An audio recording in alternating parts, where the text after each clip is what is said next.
We're going to call the meeting to order. Please rise for the Pledge of Allegiance.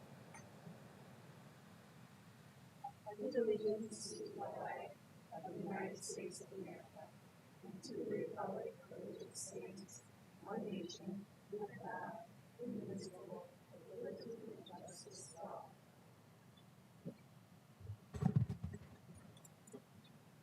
Okay, thank you.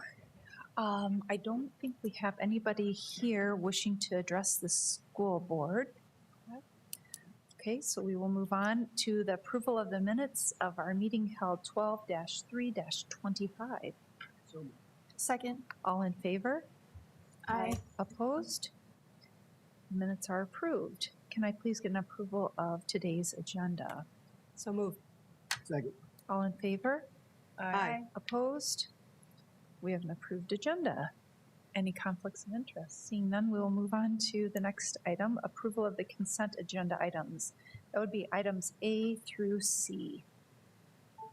So moved. Second. All in favor? Aye. Opposed? We have approved the consent agenda. We now have reports of the president. All right, thank you very much. We have two reports for you tonight. One is our student success report and one is an update on an academic program as well. So we'll start with our student success report and invite up two members of our student success team. If you want to come on up, Nikki McMillan and Megan.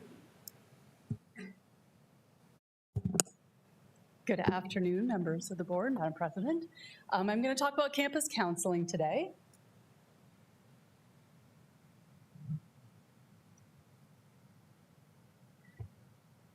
Okay, doing this for that. And then what do I push this second? There we go. Awesome. Now I will talk.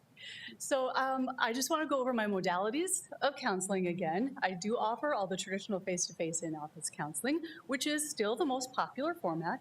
I also do the telemental health. I provide Teams-based video counseling, phone counseling. The text-based counseling is all done via email. Those are exchanged back and forth. Sometimes we will use a Microsoft shared document. Other times we just do regular email. And then I also implemented a couple of years ago my phone check-ins, which is where I'll schedule 4 or 5 students in the course of an hour to do those check-ins, just some quick accountabilities. Do we need to schedule an additional session, or can we back it off a little bit? So those are the modalities that students have access to. In addition to my counseling work, I also do alcohol and other drug reporting for our biennial report. And those numbers come out generally once a year. And so for the 2024-25 reporting, 40 of the 120 students that I worked with during that time frame had specific alcohol and drug issues they talked about with me, whether those were from themselves or about their other people in their lives. The current reporting period, which I just sent out from July to the present, was 26 of my 123 students talked about alcohol and other drug issues. I also do student consultation and referrals. I'll do that, with staff, with faculty. We do that internal liaison, and I also do a lot of external referrals, of course. Instructor consultation, including the use of our Navigate for referrals. So I'll either do that, live in person with the instructor, or I'll do it via email, or I'll take a look at those Navigate cases that are sent to me, and I will do some commenting in there, keeping the confidential pieces out of Navigate. I do the preparation of semester counseling reports, and I do that input into the watermark planning, and I also keep those for self-study. I do those twice a year, and that's where the numbers that you'll hear about come from today. And I'm also a member of the Wellbeing Committee. So last time I was here, I reported on some numbers. So I've got 2 sets of numbers this time to talk a little bit about. These are my numbers from December 13, 2024 to July. So that took into account winter break, spring, and then our summer session. And so kind of the most exciting thing to report on this was I had 577.5 hours of direct counseling, meaning face-to-face or all my telehealth modalities. And you can kind of see how those break down a little bit. 259 hours of face-to-face, and then 318 hours of telehealth, meaning collectively. So what that broke down and looked like in my office was I was still seeing more students face-to-face, but collectively including all those, telehealth type communications. So some of those hours were spent that way. Indirect hours are your behind the scenes stuff, your report keeping, going to meetings, doing consultation referrals, so about 307 of those hours. My current numbers that I just completed from this summer and then our fall semester, 472 hours of direct counseling, with 270 hours of those being face-to-face. You can kind of see the breakdown there, but I want to talk specifically about that second column on my summer and fall semester trends, because this was a really exciting piece of information for me. There was a significant increase in summer counseling, all on campus, which that excites me. I know a lot of people like to do that at home, but I love to see my students face-to-face. I had 44 students this summer, and that was like last summer I only had 28. So from that end of spring until the beginning of fall is what I kind of call my summer students. So we could really see a big increase in that. And, I don't necessarily know that there was a reason for an increase in summer. It was just super exciting for me to see that students knew that they could still access that. And surprisingly, it wasn't all just healthcare who continue to have a pretty rigorous summer. So it was across different programming. I also saw an increased engagement prior to and at the beginning of the semester. And, in looking through that and talking with student success advisors, we really saw the increase was really attributed to the student exposure at AAR days and their online orientation sessions. Also, Navigate 360 will send out some student information if requested. So by getting all of those other ways to advertise, just in addition to me sending out those emails, students are catching on to who I am and what I do very quickly. This is my most exciting slide this semester. I really put together some information about the mental health needs across our campus. One of the big increases I saw is in the number of healthcare students processing end-of-life care and their death of patients. It's always been a thing, but it becomes more and more difficult, especially with having a lot larger group of healthcare students. And then interestingly enough, I was part of the accreditation session for respiratory therapy, and their interviewing panel talked with us about how RT students and professionals needed support because they encounter the highest rates of patient death. I had no idea. I mean, I didn't think about that. I had no idea that those would be students who encounter that highest rate. And so I really had to think to myself, do I have the skills to help people, especially in our healthcare, deal with end-of-life crises that isn't their own loved one? Super specific. And so this year I'm looking at my continuing education to be really specific to grief and loss for healthcare professionals specifically, because certainly, I've done it for years on, working with people who lose loved ones, but it's very different. So I'm excited to get my own education so that I can continue to share that with students. And like I said in there, I've engaged in continuing ed for grief and loss, but it's definitely going to be more specific. In the general population, there's been a significant shift in the willingness to focus on mental health, and this has been reflected in our student population, which you can see, across the numbers. They maintain consistency, and they continue to increase with our student population.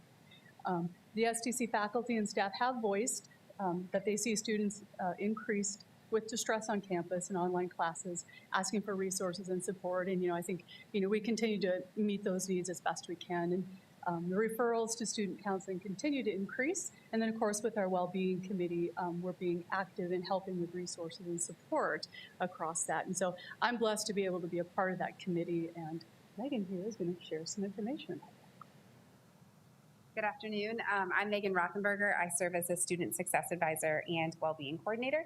So today I'm going to provide some updates on the work of myself as well-being coordinator and as the convener of the well-being committee, which Nikki was just talking about. So first I want to highlight some programming that I've been doing. So this fall I started monthly pop-up events. I got to every building except one. So going to hit all of them this spring. And for the most part, I provided this pop-up positivity event, and you can see some stones there, and I encourage students to pick a stone with a phrase or word that kind of spoke to them, and I engaged in a conversation with them about this. Throughout the semester, I spoke with 130 students, and this mode of programming I chose based on our student engagement survey. So we have very busy students, and by and large, many of them stated in this survey that something they could do in between classes that was quick and value added would be something they would be interested in. And so that's why I chose this kind of pop-up type event. I really enjoyed kind of having a one-on-one conversation, and I think that this serves a niche for some students who might feel that to go to a larger event that they need to have someone to go with them, or that kind of is like more anxiety provoking for them. So this was a nice way to do a one-on-one conversation and kind of a lower bar for some of those students. One conversation I had, a student chose the stone with the word grace on it, and I asked them, tell me more. And they said, I chose grace because I need to learn to show myself more grace. So had some really good conversations at these. One thing that the committee, the Wellbeing Committee has done is we created and posted a flyer in all of our classrooms about how to report that student distress that Nikki was talking about.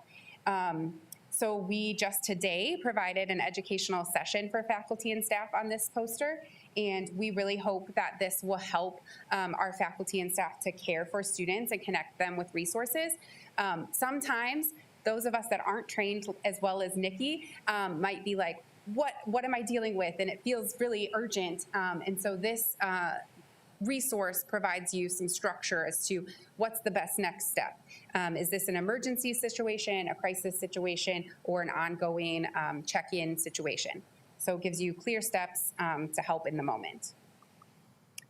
Something that I've worked on this semester is to create a stronger connection with the Shelter for Family Safety. This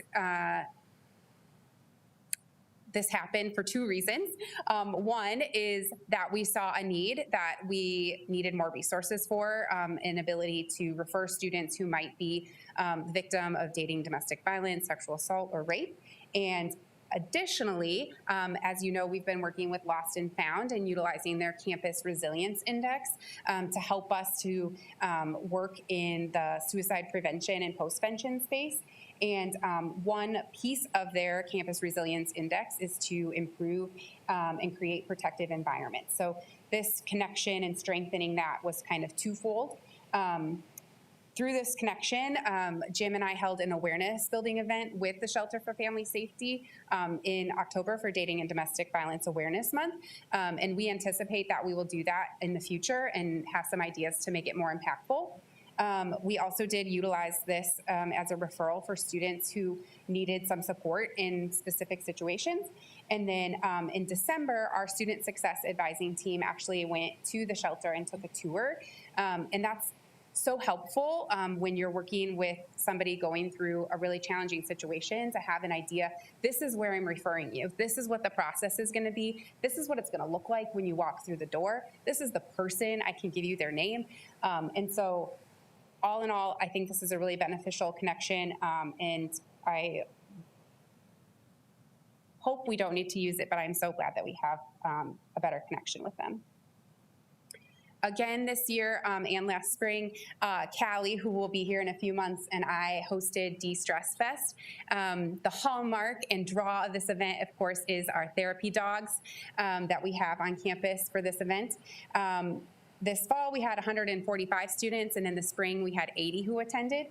We've done different types of things in addition to the therapy dog. So here you'll see pictured, we had bingo and also ornament decorating.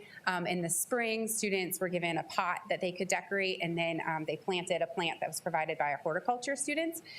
So fun to bring some campus resources in as well. For the future work, we'll continue to host more well-being events for students, and I'll work to explore some other things in addition to these positivity pop-up events. Again, we'll create and deepen community partnerships as needed where there's gaps or opportunities for us to do better. As Nikki talked about, working to support faculty with skill building and protocol to support students best. And then the Wellbeing Committee is still working to solidify and institutionalize our protocol for student mental health and suicide prevention.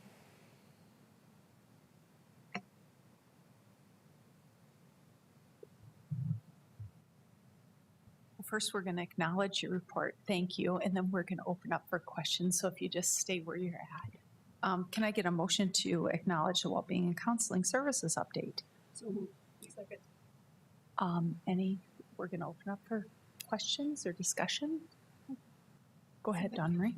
And your guys, thank you, first of all. This is like really neat to see all the initiatives, and those little things do matter and can brighten somebody's day and just might change the trajectory of the mood that they were in, the path that they were on. It does make a difference, so thank you. In both your professional opinion, what have been some of the other contributing factors leading to mental health struggles and drug and alcohol use and abuse? Beyond the working through grief and that being your line of work, what are some of the trends you're seeing overall? I think you could probably guess that basic needs are something that we're seeing that students need more assistance with, whether that be food, housing, healthcare, mental health care. I think that's a need in the community writ large, and that follows with our student population. I would second that and say too that in addition to that, just general financial stress from whether or not they can find employment, or if they're finding employment that matches the structure of their current semester. And then I guess, another layer that, at least I see a lot is people who are not necessarily planning for success, and they're just hoping for success. So I do a lot of work with my students on basics planning, right? From writing down lists to actually being able to follow through with those, so readiness for success. Thank you. So speaking of which, within the context of the strategic plan, we talk about the future work and Dawn Marie's question about kind of the trends and what are you seeing. Remind me where you're all fitting in that strategic plan. I don't know that we have all the bullet points memorized. It looks like President Wilson's going to help us out. Do you want me to take that? So under goal number 2, which is strengthening student success, one of the strategies is around helping students with their basic needs. And so around well-being and mental health is called out specifically underneath that one. Good, very good, great. I want to thank you both for what you do for the students. We know that emotional health impacts academic success. And seems like it always boils down to Maslow, doesn't it? The hierarchy of needs, it always falls there with those things. So as your numbers are growing, do you anticipate that you will see more students and more things this semester? Where do you feel we are? I just think that we're in stressful times, I'll just put right now. I guess I'll start. My numbers stay relatively consistent in terms of the growth as our student population grows, and they meet kind of national trends, in terms of how many people access or look at mental health. So I think, yes, we would probably continue to increase if our student population increases. But also, one of the things I've reflected in my report this year was just as a society, we're talking about it and making it okay. And, I don't know if, a lot of you have, younger people in your lives, but just as a person within my 14-year-old, like he talks more about, mental health than my now 26 and 23-year-olds do. It's just, even in that 10, 12-year span, it's just become a Stigmatism around it. I have one more. Go ahead. Did you have another? No, I just wanted to say, Ms. McMillan, I appreciate the fact that you identify the need with the health career students and that life and death situation and how it's going to impact and how it has impacted those students. And your awareness that, maybe I need a little more training in this area. That is just awesome. So thank you very much. And thank you both for what you do for our students. Yeah. In your pop-up strategy, that was very insightful. Yeah, I liked that too. I thought that was cool. And really just mental health services are just absolutely essential. So thank you for all the work that you do and the thought that you put into it and the time. And I know it takes a lot out of you as providers as well. I was curious about the Campus Resilience Index. Can you talk a little bit more about that? Is that solely for mental health, or is that a little broader? What is it? Yeah, so it's an instrument that Lost and Found utilizes, and it's a survey that you complete with them, and then they analyze your results and kind of give you an idea of like, here's where you are. So this is the second time that we've gone through that process with them.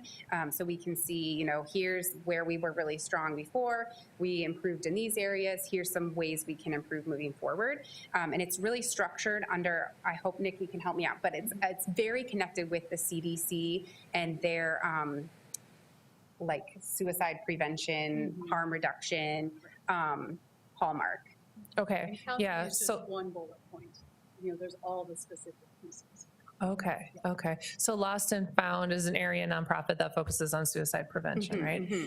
Do you partner at all with Helpline Center in their suicide prevention? Yes, Okay. and as a student success team, we just had them in to train us on utilizing their services and everything like that too. So, Okay. yeah. What about mental health first aid? Is that any part of what you guys do? So I've gone through that training, and we're working, I think, as a well-being committee to figure out how we fit into the larger structure of professional development. We're busy, and there's, you know, we had a whole professional development day today.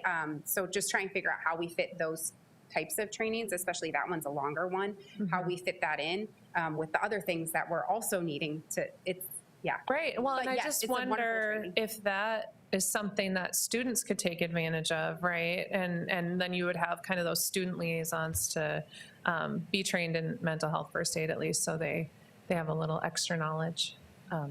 But thank you. I have one last question. Your referral process, you had talked about you're giving some information on students of distress and what that looks like. What is the referral process? I'm sure some just by themselves come into you. How else are you able to? Exactly. So, self-referral is still the biggest one, and that because I track these numbers. We call it also a soft handoff, where a staff or an instructor will email me in conjunction with the student and say, hey, I've talked to the student, and I'm now passing them on to you. That is extremely helpful for students to get that kind of soft handoff to me. I also get the Navigate referrals, so that comes right through the system where I can get kind of a blurb that the instructor or the staff has to write in there.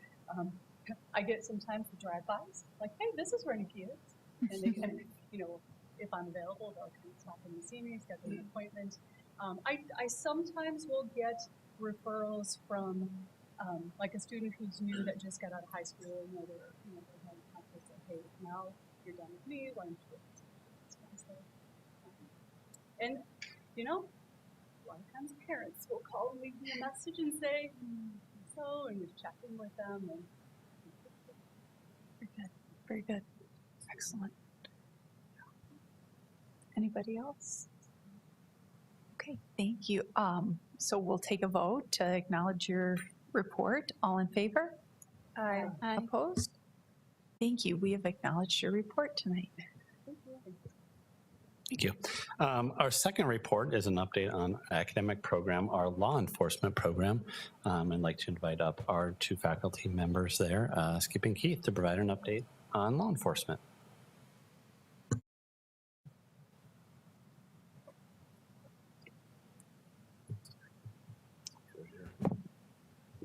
Okay. Well, first of all, thanks for having us here and giving us the opportunity to talk to you about the college and our program. I'm Skip Miller. Rich is my real name, Skip, so everyone knows me by. This is Keith Grease. We're the two lead instructors for the law enforcement program. And just kind of going to give you an overview of the program, where it's at, and some of the things that we've been doing lately. So I'll give you a quick background on the two of us, because I think it's important on talking about the overall program itself and where we are in relationship to other programs in the state. We have very similar backgrounds.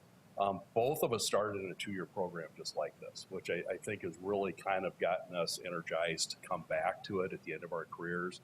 I know me, when it was time to retire, this job opened it up, and I thought, well, that's really kind of neat to be able to come back full circle. A two-year program got me going in a tech school, and I know the benefits it gave me in my career, where it got me, and to be able to come back and teach other people that important thing and try to get them on the right track was good. And I think Keith feels the same way about that. So we have that background as having gone to a 2-year program. Both of us are retired captains from the Sioux Falls Police Department. We both had time on patrol, multiple years on patrol in that division as officers, sergeants, lieutenants. I was the night shift commander for about 5 years on patrol, then moved to the community services division for a while, where I oversaw school resource officers, community resource officers, and so forth. Ended up at the Detective Bureau for a very short period of time. I got promoted to captain, then back to community services, back to patrol.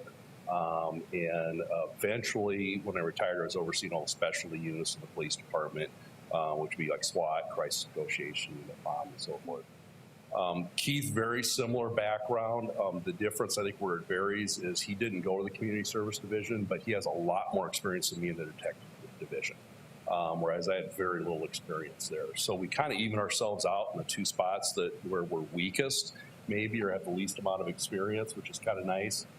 We both also have a lot of extensive SWAT experience. I did about 25 years in SWAT. Keith was 16. So we have a lot of tactical experience we bring to it too.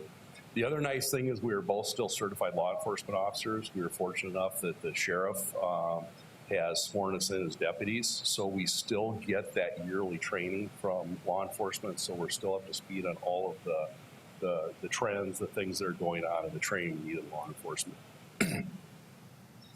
So briefly looking over the other instructors that we have, Keith Allenstein, who does constitutional law and civil law, is an attorney with the city of Sioux Falls. He's been a liaison for the Sioux Falls Police Department for probably the past 15, 20 years. So he's definitely up to speed on all the latest legal trends, things that they need to know, and so forth. Kayla Olkers is a parole officer, current parole officer. She does our defensive tactics training, pepper spray, all of those kind of things.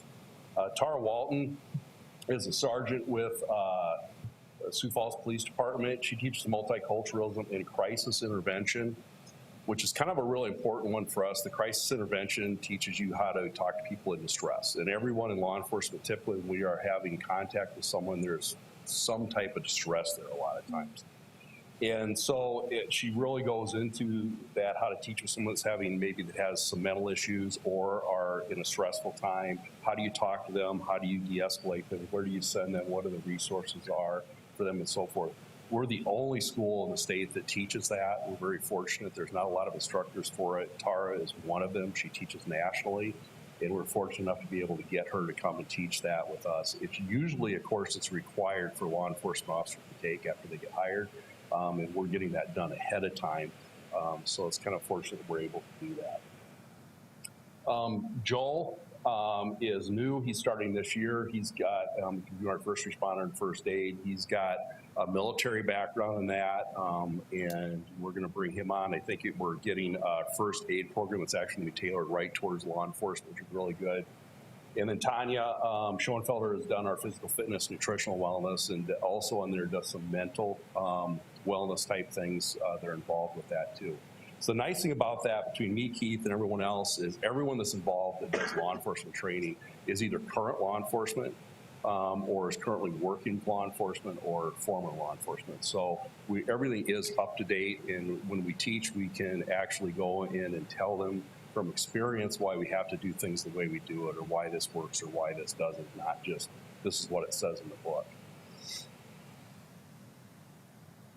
Another good thing that works with that is we're still relevant enough with the Sioux Falls Police Department and the troopers and the Sheriff's Department in Lake County and Minnehaha County that our students, especially the second-year students, get to work hands-on with those agencies as they're holding academies here, or they're doing role-playing exercises for the specialty units. Mm-hmm. So they're constantly calling us to provide them students for role players, and also constantly on campus using our facilities, the simulators. So they're inundated with law enforcement every day, which is good.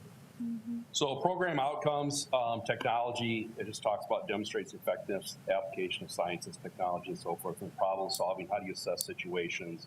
It does mention procedural justice, which kind of falls into crisis intervention a little bit. How do you treat people? How do you treat people in a way that gets a positive experience for everyone involved, including law enforcement and the people you're dealing with? How do you get them coming out of situations to feel like they were treated right and treated justly? And so we do a lot of that throughout the training, and then exhibits understanding, flexibility, adaptability, tolerance, and so forth. And we've really adapted this program, especially the last couple of years, to do more hands-on type stuff. Our second year is about 50-50 on classroom and hands-on, so we're trying to take in that first year and some of the classes and so forth, teach them how to do it, show them how to do it, and then actually demonstrate how you do it and watch, and then try to get them real world experience and the things you're going to run into and how these things evolve and so forth. And I'll show you in the technology. We've got some other examples coming up here of how we're using some technology that we have adapted that we're doing that with. The communication part kind of deals with some of the reports and stuff. I'll let Keith talk about that because he does report writing classes and what we're doing in regards to that. Partnering off what Skip said, the first year students on day one, we have them talking to people, interviewing each other, and they're in the squad cars in the parking lots. That's day one of being a college student on campus because that's what they want. There's no better time like the present than push them in and show them everything, do an educational thing on the cars, how it works, all the resources they have for them, and let them drive around the campus with them. So it's really good. We've gotten really good feedback off that they couldn't believe that they're in a squad car on day one of school, which was good. The report writing, I do criminal investigations, report writing 1 and 2, victimology, juvenile justice. I've gone through a myriad of, as a crimes against persons detective with Sioux Falls, I worked sex crimes and homicides and assaults. So I had the benefit of a lot of FBI training on interviewing, interrogating, report writing. And unfortunately, a lot of people that come to us, they need a hard class on how to write reports and how to write in general. So it's a 2-year class. Report writing 1 is in their first year. And that's just a class that I teach. It's an hour every week on how to write in general. And they start off with like a 300-word paragraph on what their ultimate spring break trip would be, just so I get a feeling and understanding of what their skill level is. And then they do scenarios like that every week. They have a writing assignment, and then about 8 weeks into the semester, they start writing police narratives. Report writing 2 is the next year for the second-year students as they progress, is they're dealing with every police department done by every agency in the state of South Dakota. So they're doing case report, arrest report, citations, use of force reports, mental illness reports, their allocations for their benefit time while they're an officer or a trooper or a deputy. So they do real world things. The biggest thing that's helped us lately is 3 years ago, we got the Central Square software that 85% of law enforcement in the state of South Dakota uses. It's on their computer. It's the online version that the minute they get hired in Sioux Falls, the troopers, Lincoln County, Minnehaha County, that is a software system that they're going to do their reports on. So starting year 2 of the program, they're doing everything on that. Once they've proved they can write them out, then they get to use the software. We're the only school in the region and in the state for sure that uses that software. So it's very good and it's innovative, and we built that program from the ground up over Christmas break 2 years ago based on how we built the Sioux Falls PDs. So it's hand-in-hand similar. So all the agencies that's hired from them can't comment enough, because as a training officer for 8 years on night shift myself, the hardest thing to do for a new police recruit is teach them the software system they have to use. One of the other things that's been really beneficial that Keith started and I've been involved in a little bit is we take the students in one of his classes, they start out with a domestic violence call, and we actually go over to our health section where they have the ER and so forth, and they have actually helped us out with some nurses and stuff. And it starts out with interviewing a victim there in a hospital setting, which is realistic. And then they have to come over and find me, who is the bad guy, and interview me. And then where are they going to go with this? And then ultimately write a report on it. So it's, how are you doing your interviews? How are you talking to people? How are you, treating the nursing staff? Are you getting the right information? And then can you put that in a report?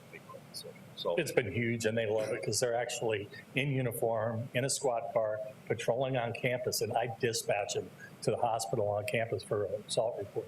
And then I use another instructor, female instructor, that's laying in the bed with cosmetics and prosthetics on her, and she's all makeup up, and she only answers questions that they ask. you know, just like a real life domestic violence thing. So that all takes place in the same week that we do domestic violence awareness on campus. So it's one big fun event. And they love them. They got to do all the reports once they make the decision if they're going to make an arrest or not. So they have to do everything. It's the closest thing I and we can get to actually throwing them into a real life domestic call. So key concepts, topics, we kind of covered a lot of those already. There's a list of some of the key classes that we teach and things that we do, facts investigation and criminal law, juvenile justice report writing and so forth, emergency vehicle operations, as they get to go out and drive cars, actually learn how to drive cars safely and so forth. This is some of that technology I talked about that we've been incorporating lately. The one there on the left, they call it our shooting simulator. Really, it's a decision simulator is a better term for it. We use it for the introduction into firearms, but really what happens on there is as we go and we're starting, Monday will be our classes starting again with it. There's a lot of scenarios that come up on there where they're dealing with people. And we look at how they talk to the screen, how they deal with those people, how they address those situations. Are they doing the right things to de-escalate? Are they doing the right use of force and so forth? So it's a good thing to put them in close as we can to a live situation and see how they react and what they do. The second one over there is a driving simulator that we just got last year and have started to incorporate in there, which is very similar. They sit in there, they get dispatched to a call. It has the same layout as a real police car. There's a radio in there we can talk to them on. The controls for the light bar, the siren, a computer where they can get dispatch calls. They can type messages to us. We can type messages. They get a map in there of the city they're in. We can send them to calls and see what decisions they make for driving. Are they slowing up at red lights? Are they checking for traffic? How do they do that when we start putting radio traffic in there and things like that? The nice thing, these two simulators hook up to each other. So we can actually start with a call in the driving simulator, send them to a call, they get out of the driving simulator, and they walk right into the decision simulator where they have to make a decision on what they're doing. And we even have one where they start in the driving simulator, end up in the decision part of it, that person takes off and jumps in a car and runs, and they're back in the driving simulator in a pursuit. And how do you get that radio traffic out and do everything? So that's enabled us to really get really realistic in what we're doing, kind of put a little bit of real pressure on them. How do you do with the radio when you're driving or do things like that to get them an idea of what it's like? There's over 1,800 scenarios on that decision-making scenarios. Anywhere from a loud party call to a murder to rapes, domestic violence, all that stuff. So it's really good. And then we run the range. The goal is not to use any force. Now, I control when I sit at the main control back there, based on what they say or don't say is the outcome they're going to get. If they show up and they just freeze, they're going to have to use force. They need to talk their way out of stuff, just like in real life. So there's about 4 different options that we have to make it successful for them. But I mean, they learn by failure. But the goal is at the end that they're not using any force or the absolute minimum force to gain compliance. On the left there too, just to put out, Megan was was our first Sioux Falls police officer cadet that went through our program. They'll sponsor someone, they provide them a computer, a uniform, a mentor at the PD, they get an internship at the PD, and then we get them 12 credit hours free, so it's a paid internship. So it's kind of a collaboration we're doing with the PD. We have several students that are in there now. She was the first one that graduated through that program. Kello did a big display on that on the news, and then she graduated and got hired by the PD. So some of our partnerships that we have, obviously Sioux Falls PD, Indiana County Sheriff's Office, South Dakota Highway Patrol, Corrections, Juvenile Detention. Lincoln County, we have a lot of students working at Lincoln County right now. They've been really good to us. And the state of South Dakota, I'll get into that here, I think, in the next slide a little bit, and so forth. So we have a lot of agencies we work directly with. Lincoln County hired like 6 of them in a year and a half as of last year. So our joke is we have about 45% of their road deputies that probably won't write us a ticket. Or they might, but I mean, it's Sheriff Swenson down there worked with me downtown on the loop when I was a patrol officer. So he loves me. He goes, you keep pumping out good cops and I'm going to hire them. So it's really good feedback from them. Yeah, I'm not sure if that guarantees we won't get a ticket or guarantees we will get a ticket. I'm not sure. The good thing to bring up, and we always tell the students when they start, is yes, we both served on the department. He was there 32 years. I was almost 28. we've covered everything on the department. Well, the school is not to make many Sioux Falls police officers. If that's a decision they want to do down the road, great. But everyone needs good people. A small town sheriff's department, mid-level city or a large city, they all need good cops. So ours is just to infuse good, professional, well-trained, educated, common sense orientated cops into the region, wherever that might be. Figure out what they want to be in. Yes. And it usually changes from year one to year two. So South Dakota Law Enforcement Training, we are accredited through them. We just started that accreditation period. It's going to start like right now. And they're coming in March or April to do the final accreditation. So we have to give them our curriculum, show them what we're doing, our instructors, that we're all qualified, make sure we're in line with their doing, meet their standards every year, which will allow us to do reciprocity testing, which I'll talk about here in a little bit. But we are accredited by them, so we have to meet the law enforcement training standards. Our program itself on the numbers are looking really good. I will mention, I tell everybody that law enforcement, my time in law enforcement, Keith will back this up. Law enforcement is a pendulum. You go from hero to zero overnight and from zero to hero again overnight. And you never know where you are during this time. And you may not have any control over it. Sometimes it's due to things that happen locally. Sometimes it's due to things that happen nationally or politics. And yes, and you have no control over it. So how this, it can affect getting officers into departments, which we've seen, and we were kind of curious where it would affect our numbers when this happens. And really, we kept pretty strong numbers during some of these times. And what we found talking to students is the ones that were coming then, because we would ask them, how does some of this affect you? Typically, what they would answer is, you know what, I want to serve the community. This is what I've chosen to do. It really doesn't matter. And a lot of them have that strong service to community drive. Now, what we have seen, though, is a big uptick this year, and it looks like next year, too. We've got a really big first-year class, and our numbers are looking really strong for next year. We're probably going to max out. I wouldn't be surprised if we're at 58 right now, that you would see next year that those numbers in the 70s or maybe even low 80s with the amount of students coming in. We'll see. We max out at 50 for a class, a first year or second year, and we started the fall with 47, which we'd never seen before. So, I mean, that's huge. So good. So the numbers are looking really good. Reciprocity, so we talk about the state again. If they graduate our program, go through our program, because we are accredited through the state, they can take what's called a reciprocity test. If they pass that written test, it's a very hard test, 200 questions. They have to get a 70%. They can then qualify to go do the skills testing in peer, which means they have to go out and show they can drive a car on an EVOC course. They can pass the firearms qualification, and they can pass a simulator. That same decision simulator I showed you to have one in peer. They have to go into certain scenarios. If they pass all of that, the second, within 2 years, if they are hired by a department in South Dakota, they're certified, they don't have to go to the academy. So they automatically get their certification. Which is huge, because now when they apply to jobs, they can put in that they're a reciprocity certified officer, which kind of means like an officer coming from another department. So they're eligible for higher pay and a pay bonus.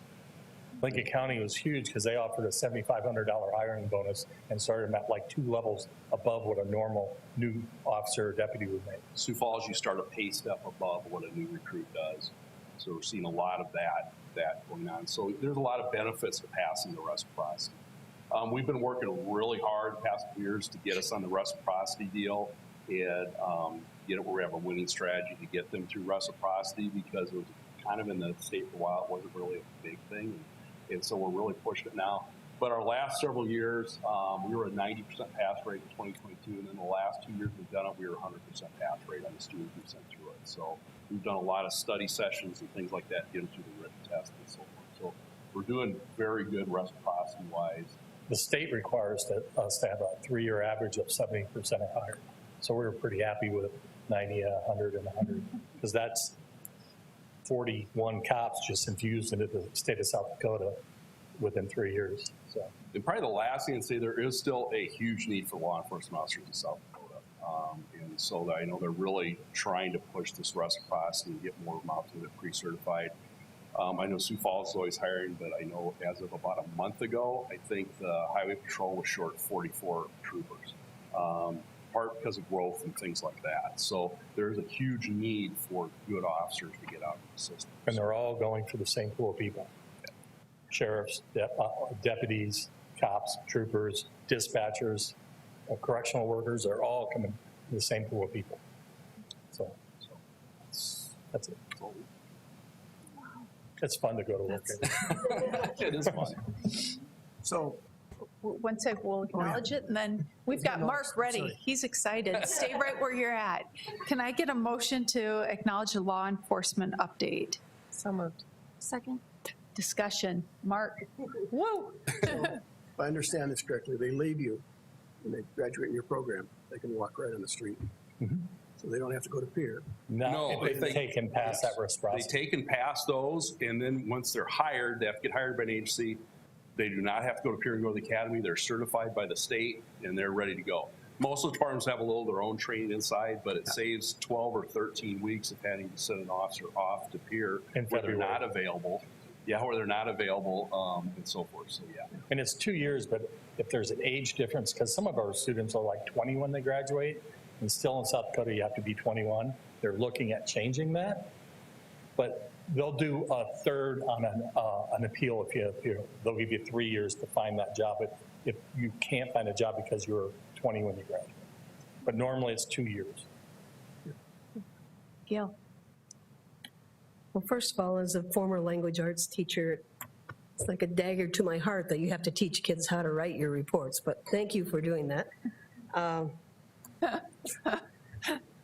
So in your crisis intervention, I imagine students that come in from outside of Sioux Falls are probably eyes wide open when they go out on our streets and confront our unhoused population that mostly has, mental health needs besides the financial needs. What kind of feedback are you getting from those students that might encounter, those chronically unhoused street people that have issues that we don't deal with very well as a city? Well, one of the things that we've been involved with the last 2 or 3 years is we always ask for volunteer work, and one of the things that came up is, does anybody want to go out and hand out meals to homeless people downtown? And we volunteered our students for that. We would go out. And I know the first year we had that, they're like, really, that's what we're doing? I said, well, here's the deal. You're going to be talking to a lot of these people. Every day. You need to learn who they are, what they're like, because you're going to see them in bad situations. And it's really good to see them how they are for most of the day. And a lot of them, I think they were really surprised at, how many thank yous they got and how positive it was, the interaction. And to get them that positive interaction was really good. And to get them to start to know some of these people and see where they are and some of the conditions they're in, that was good. But yeah, I think that's part of what we do in the program is to get them introduced to some of those issues that you're going to be dealing with.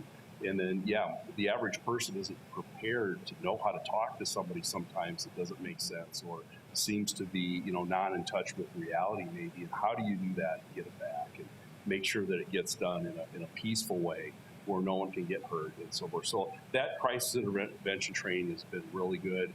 And we try to reinforce that throughout a lot of different classes that we do. We split that group downtown into 2 groups. He takes one, I take one, which is funny because for 12 years on night shift, that was my area in the heyday of the Loop. So I take them into every alley, every nook and cranny, about 7 or 8 with me, and they're in uniform. And all we do is hand out snacks, water, Gatorade, and sandwiches to the homeless. And it's funny how 4.5 years after I retired, a lot of the transients still know my name down there. They're like, Captain, and they're yes sir, no sir to my students. Totally different people. I'm like, who are these people that I just don't? 5 years ago with that, were calling me every name they could, and they love it. And the students were apprehensive at first, and now they look forward to it. So it's really good because I got to get back to the community, and we always tell them what an old sergeant told me when I started day one: you're part of the community you serve, not apart from it. So the days of being the big tough cop with the badge are gone. It was interesting because when we first did that, I said we had the complaints, oh, we'll have to do that. But afterwards, like he said, they're like, that was really fun. I really liked it. When can we do it again? We learned a lot from that.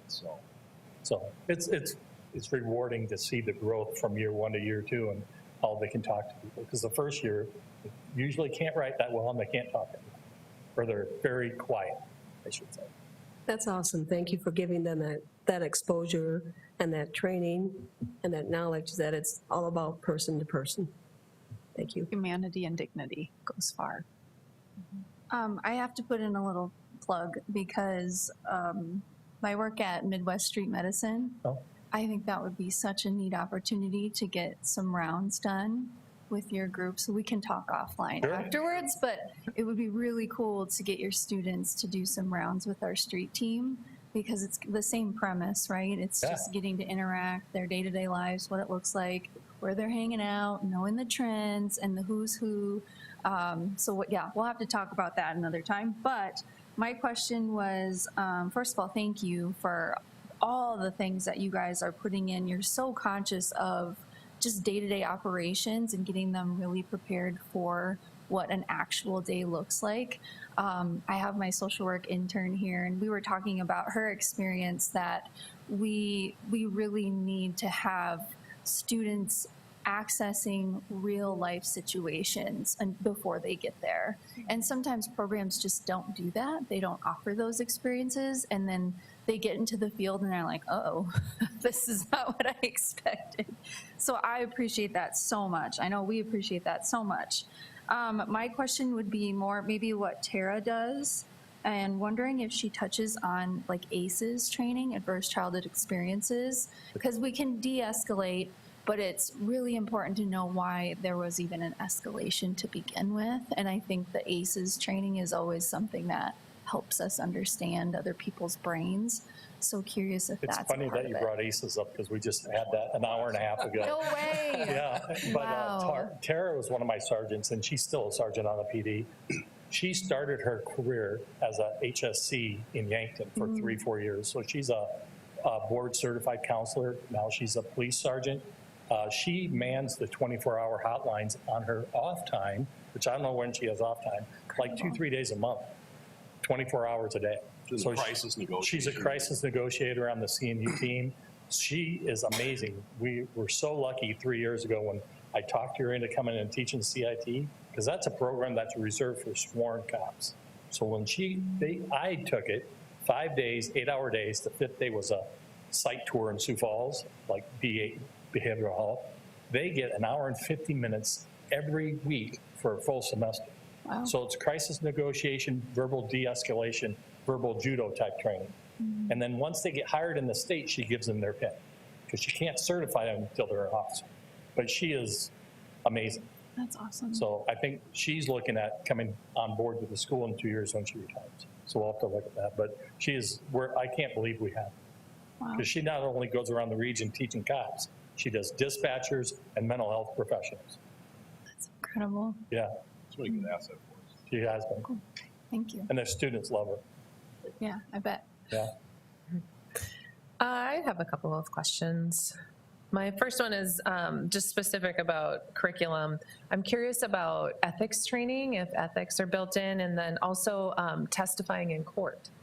Yes, all those. And I do the ethics training. We have a whole semester on ethics and talking about the pitfalls, some of the downfalls, why some officers feel bad, what you need to watch out for, the mental health side of that, how small things can turn into big things. So we really do hit ethics a lot. And I know one of the comments I've heard feedback from students after the class, and because that's the very last thing I have to do for the finals test is just write a reflection paper on what they want. And one of the biggest things I've seen that reflection paper is I didn't realize there was that many gray area in ethics, because there really is. And how many decisions you have to make and how fast you have to make the decision and what's ethical and what's not. So it's really a lot of the things I try to do in that class is just to get them to think about that kind of stuff and where they want to be and who they want to be in 20 years. And how do you get there to be that person you want to be and not go down the wrong road? Right. It becomes someone, how do they end up here? How do they do this and make people understand? So ethics is a big part of what we do. In testifying in court, we do it's several classes that comes up, and we have them. There's several times we've got some videos we show of testifying in court. I mean, we have a general class on what to do and so forth. But I've got some really good videos I found of a defense attorney that's really good at what they do and trying to find some of the pitfalls for officers in that. And we have them watch a lot of those videos and write papers on it. You know, where did you see what the officer did right, or how did they answer this question right? And then the other thing I always tell them is, remember, you know, testifying in court is stressful. It's stressful to an experienced officer, but the thing you got to remember is you just tell the truth. Stick to the truth. Don't go off of it, and you're going to be fine. And if you don't know something, you don't know something. So yeah, we do a lot of that. Just trying to give examples and show them. The ethics comes up every day in every class for 2 years. Yeah. Because you can train somebody that doesn't know how to do their job, but it's very hard to change character. Right. So their first writing assignment with me on day one is a handwritten definition of integrity. That's it. What, in their own words, they're not allowed to use any resource whatsoever, just what they know at the time.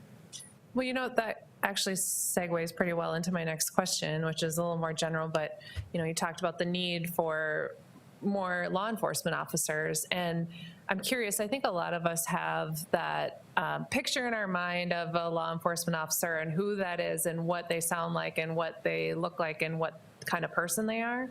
But I have to imagine that there are a lot of different types of people and personalities and people, you know, different strengths that would do well in this kind of a career. What have you seen? You know, what are really the characteristics that matter the most in a law enforcement officer, and what are maybe some types of people who you wouldn't maybe think that this would be the career path for them, but maybe they should be a little more open to exploring it? I mean, the biggest things that I've always seen, common sense, compassion for people, empathy, because you have to understand. You know, it's easy to go in a situation and have someone that's all upset and I would say, well, Jesus, you know, why are they causing the stress on me? Well, why are they in that situation? And have some compassion for why they're there. And don't take it personal. And don't take things personal. You know, you're there to do a job. And understanding why people may be acting the way they are. But that common sense, compassion for people, the drive to want to actually help people out, to care about doing good things. Because I always tell them, if you want to be in a profession that you can help somebody or do something good for someone every single day, you have the opportunity to do that. Whether you take that opportunity every day to do it, thing. And there's a story I tell. I won't tell. It take up too much time, but about something that happened to me when I started. A very little thing to somebody that it impressed me, because to me it was like, well, this is just kind of a, you know, this really is kind of, why am I taking a report on this one? And by the time it ended, I saw how much it meant to this person, and that hit me hard in my first year, because I was like, you know what, this is why I'm doing the job. This was a really little thing, but I changed per day by doing this one little thing that to most people would mean nothing. Because I was able to do something to help her out, it made her whole day. And I thought, that's why I'm in this job. And that, I think they have to have that drive to want to do those things. You get the opportunity every day to positively change somebody's life. It's whether you take it or not, because all you have to do, and we tell them every day, I tell them, and they get tired of it, to be a cop, you got to talk to people, learn to, and write down what you heard and what you found or discovered. Everything else we can teach you, but you really need to work on your communication skills, verbal and written, and you got to be able to look yourself in the mirror before you go to bed at night. And I go, for 32 years, I've never had to question a decision I made on it. If you can convince people to do what you want them to do without them knowing it's your idea, and that's what you want them to do, you're going to be golden in this career. Salesman, to answer your question. Learning how to do that is really important. Salesman. Elizabeth might be thinking of a new career. And the other thing, when I tell students when they tour you have to have the speaking skills, you have to learn how to de-escalate, you have to know how to talk to people. But I also say, you don't have to be an extrovert to do that. And I always tell them, I said, you get me out of, well, right here, you get me out of this situation, you put me in a room full of people, I'm the guy standing in the corner not talking to anybody. That's my personality. But I've learned through the job and everything, I've got to learn how to talk to people to be successful. So you can do it. You don't have to be an expert. You just need to know those skills and do it, get count. When my son was in 4th grade, I don't like to share a lot of personal stuff, but he said, Mom, today's going to be a great day. I said, well, why is that, Andy? He goes, well, Mom, number 1, I'm safety patrol, so I'm going to be saving lives. Number 2, it's my birthday. Well, now fast forward a week ago, he gets in the car, he goes, Mom, the SRO at high school asked me if I'd be interested in going out the academy and pier and driving cars and shooting and all this stuff. I mean, it's kind of built into him. So your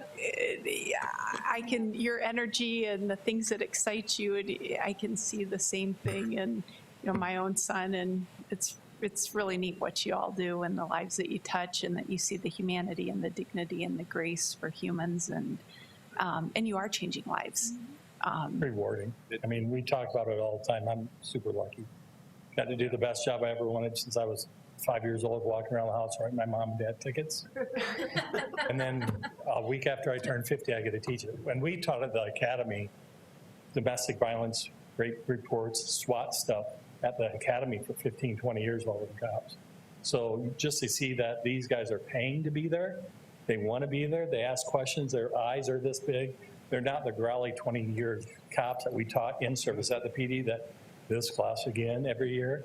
They actually want to be there, and they're little sponges. My So God. it's refreshing. His first battery-operated car was a police car.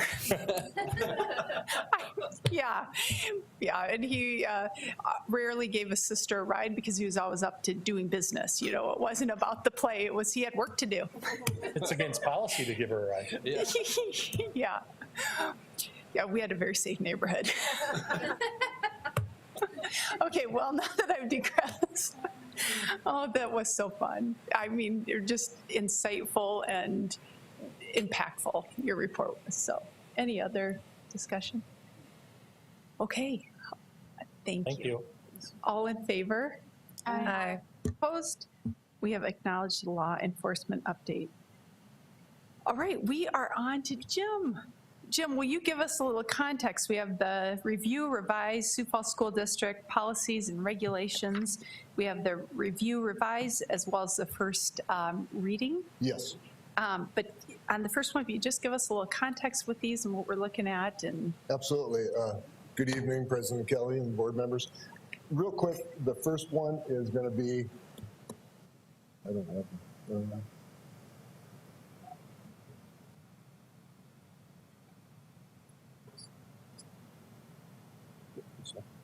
so revise and edit STC 220 is the board member conflict of interest. We just updated some language with that.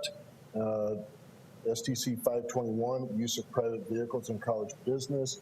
Again, updated wording, and also realized had to do some liability talk in there, so we can reduce our liability a bit. STC 630, naming facilities. We just went through the naming of a new building, and it was determined that some of the people or some of the entities in there were wrong listed, some of the procedures, so we had to change that. And then STC 913, tobacco-free college. This was the student version. We have done the employee version a few months ago and just make this uniform across. So at this time, we ask that you approve the review and revisions of these 4 policies. oh, any? You want to put the motion first? You want the motion first, or you want? Sure, that's good. Yeah, thank you. Can I get a motion to approve the let's see, the policy? Is there a number on it? Yep. I'm not sure if I can I'll see move that we approve 220, 521, 630, and 913. Okay, the 913. Okay, thank All you. 4 of those. Okay, thank you. For the second? Okay, discussion. Gail? I would just say that the process at Southeast Tech, all of these policies go through the wash really well, and they're all well vetted. So this is, they have a great process. They have very thoughtful discussions, and these are good to go. Good job, Jim. Thank you. Thank you, Gail. I think we're ready to take a vote, unless there's any other. Okay, all in favor? Aye. Opposed? Okay, the review's revised. Those 4 have the 220, 521, 630, and 913 have all been approved. Now we'll move on to the first reading of the Sioux Falls School District policies and regulations that you have. Hello. Hello. Again. Thank you. We've got a number of policies that are up here for first readings. Some of these are going to be new, and some will be reviews or revisions just to the point where we wanted to bring it for first reading. Policy 130 is a brand new policy. This is the disclosure and authorization of contractual conflicts. This actually comes back to policy 220 that you just approved. That this policy was actually named in 220, but we never had the policy. So this was the purpose of catching up with it. It's very similar to the Sioux Falls School District's K-12 policy and wording. And do you want to go through all of them at once or one at a time? Okay. Sure, all of them. Okay, SDC 431, which is uncollected accounts receivable. This brings up the current practice in South Dakota laws from what it was, and just it's a revision, but because of the amount of information, we wanted to bring it for a first read. 432 is inventories.